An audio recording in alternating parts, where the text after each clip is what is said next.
ఎంత తిరుగుతాడు ఒక్కొక్క ఐడి ఒక్కొక్క 15,000 మీ అదృష్టం ఏడింది. ఇప్పుడు ఆఫర్ ఇది కంపెనీ 25 సంవత్సరాలు సిల్వర్ జూబ్లీ ఆఫర్ ఇచ్చింది. సో ఇప్పుడు ఇది మనం చెప్పగలిగితే ఎదురులోకి అర్థమైంది. ఓకేనా? నెక్స్ట్ మనం దీంట్లో షాపింగ్ చేసాము. నెక్స్ట్ ఏం చేయాలంటే లెర్నింగ్ ఏం చేయాలి. ఇప్పుడు ఈ బేబీ సరోజ్ గారిని వాళ్ళ ఇంట్లో వాళ్ళు అంటారంట, ఈ దీంట్లో చాలామంది చేసి మానేశారు, నువ్వు కూడా చేస్తా, జనాలు మోసం చేసినట్టు అయితే ఇళ్ళ మీదకి వస్తారు. ఇంకో చెప్పండి ఇంకో విషయం, ఇప్పుడు ఏదైతే క్వశ్చన్ వేసిందో ఇదే మాట నన్ను కూడా అన్నారు. నేను ఎందుకు చెప్పానా లేదా?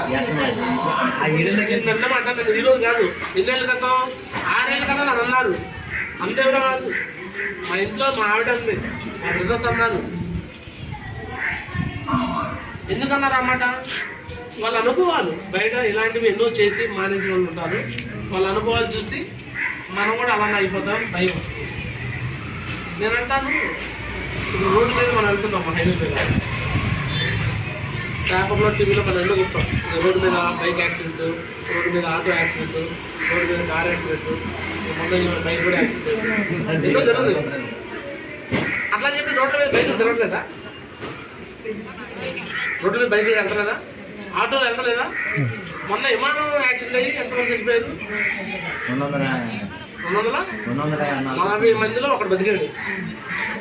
విమానాలు తిరగట్లేదా? అంటే మనం చూసే విధానం. పెళ్ళిళ్ళు పర్సన్ చూస్తే ఆగిపోయిన వాళ్ళని గొడవలు సక్సెస్ చూడండి. అబ్బమ్మ ఎందుకు అలా నష్టపోతారు అంటే కారణం బిజినెస్ ఇప్పుడు ఒక రోడ్డు మీద వెళ్తున్నాం, యాక్సిడెంట్ అయిందంటే కారణం ఏంటంటే ఏదో తప్పు జరిగితేనే. అవతల రోడ్డు తప్పనా మన తప్పని అయితేనే యాక్సిడెంట్ అయింది. ఏ తప్పు లేకపోతే మరి సేఫ్ షాప్లో కూడా ఆగిపోతున్నారు, యాక్సిడెంట్ జరుగుతుంది. సేఫ్ షాప్లో అయితే కారణం ఏంటి? ఏ రోడ్లో ఏదో మిస్టేక్, ఏ రోడ్లో ఏదో మిస్టేక్ లేదా అలా